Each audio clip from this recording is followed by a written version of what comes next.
Hey everyone, welcome back to my channel. Today, we're going to dive into something really cool and creative, combining elements from different photos to create a unique painting.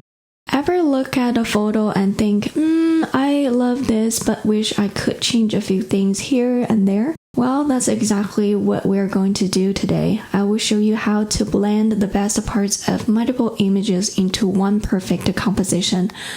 We will be diving into a vibrant painting tutorial that's just perfect for this spring season. Let's get started.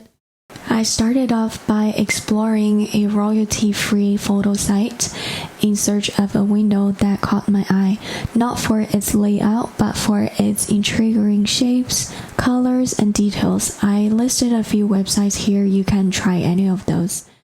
After a bit of browsing, I found this one that fits very well with what I was thinking of. But then I thought the composition of the flowers in another photo would fit better with the window I chose. So think of this as a digital collage. Now let's move on to the painting. For the canvas setup, pretty much the same as the previous videos.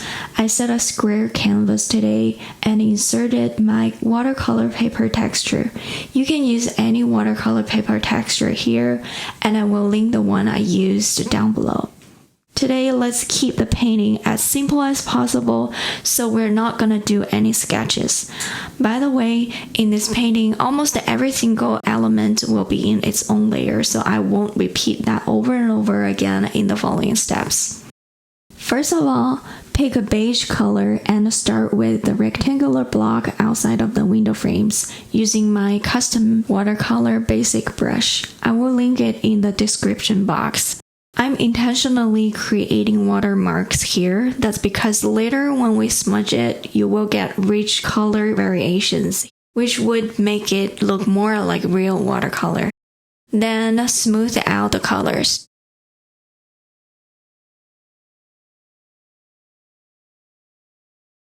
Use a little pine brush with a white color to draw a square for the edge of the wall. Then switch to a wood color to paint the wood shutters using the Watercolor-Basic brush.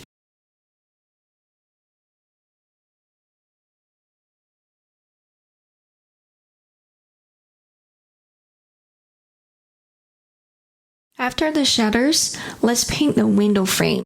Pretty straightforward. Then smooth out the colors. Just one thing I want to mention.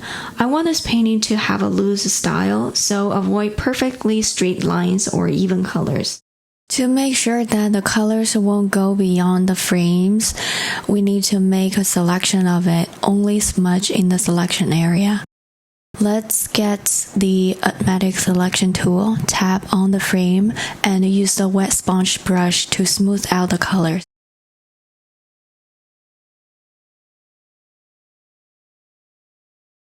After some minor fixes, the window is finished. Next, let's draw out the horizontal wood pieces on the shutters. I'm gonna add 3 of those on each shutter. Again, don't copy the reference photo 100%. Only take the elements that you like. It can be the color palette, or the overall composition, or the details of some of the objects in there. Like in this photo, the layout or the angle of this view is not ideal, but I do like the colors and the window style, so we only reference those elements. Then add the lines for the vertical wood pieces.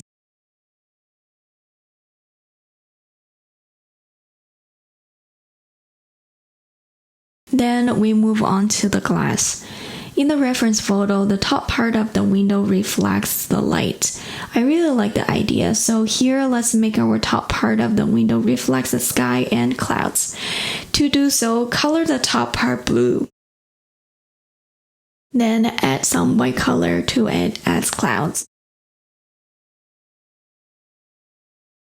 Smooth out the white color blocks to make them look like clouds.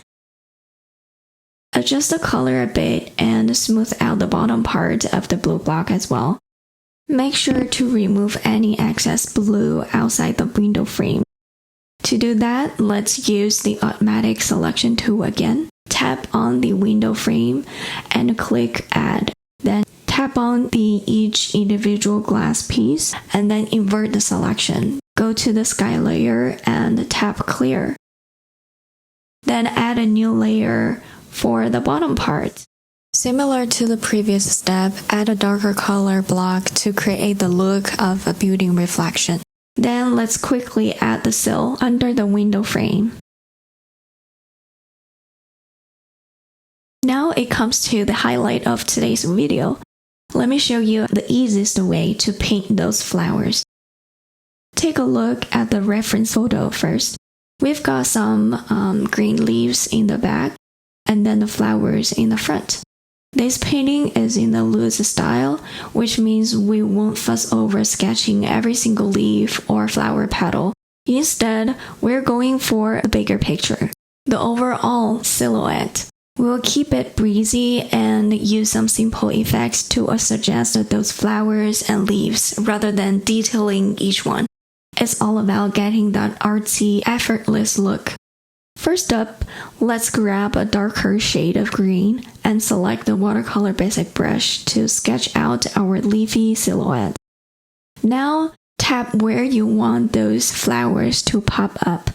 This technique creates a delightful mass of color blocks. The cool part is that you will see various shades of green mingling together, adding some awesome color variation. Plus, little gaps between these color blocks not only look great, but also gave our painting that breezy, breathable feel. It's all coming together. Next, let's switch to the wet sponge brush to gently blend those overlaps between our color blocks. Remember, a light tap is the key here. No need to smudge. Let's just soften those watermarks a bit so they blend nicely without taking center stage in the background. At this point, you might think that does not look like leaves at all. Don't worry about it, we will do some tricks to it later on. Now that our green leaves layer is all set, it's time to bring in the flowers.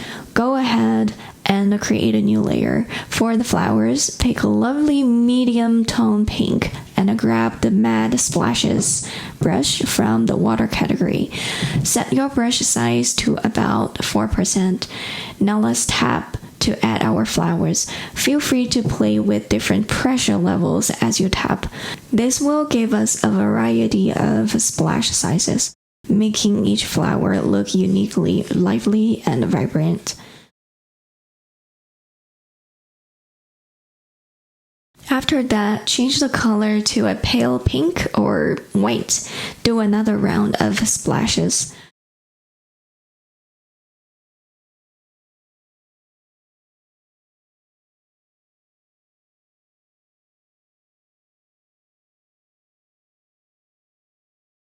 After finishing the bigger sized splashes, set the brush size to 2% and add smaller splashes with the medium tone pink and then the pale pink or white for the smallest flowers.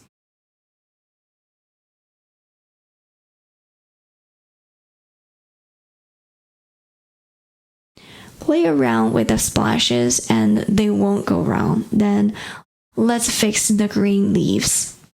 Head back to your leaves layer and grab the smudging tool. This time, choose the brush pen from the calligraphy category. Let's finesse those edges by smudging in some leaf shapes.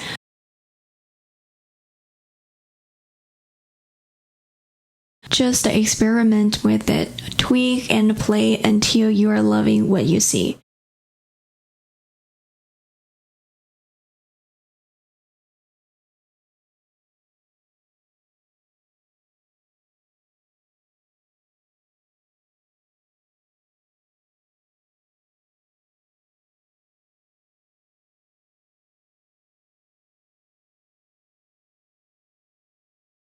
Make some adjustments to the color and then the flowers are done. After that, I'm gonna enlarge the flowers so they fill out the whole space.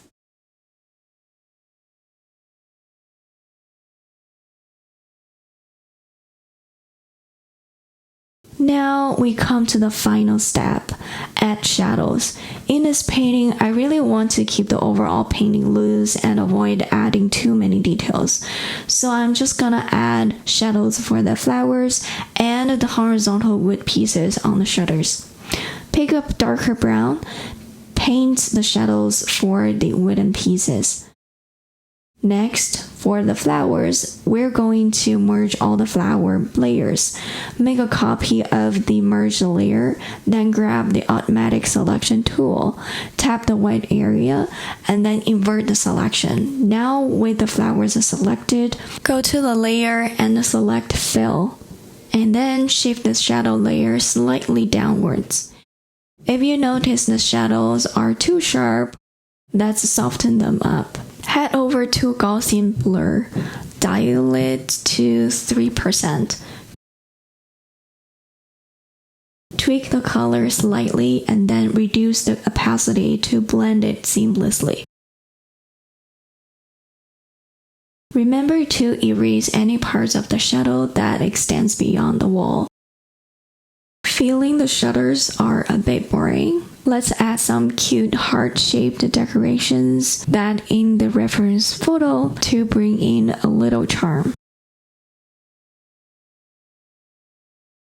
Before we wrap up, let's safeguard our work. Group all the layers for backup and make a copy. Now flatten this group, fine-tune the overall color tone, adjust the saturation. Then finish off with the curves tool to get the lightning just perfect. And there we have it. Today's painting is complete. Today I've shared how to paint this cute window view with flowers, also shared how to paint with reference photos without copying everything. Try to paint something by taking this approach and let me know how it goes. If you liked today's video, don't forget to give it a like. Enjoy the flower season. I will see you in the next one. Bye!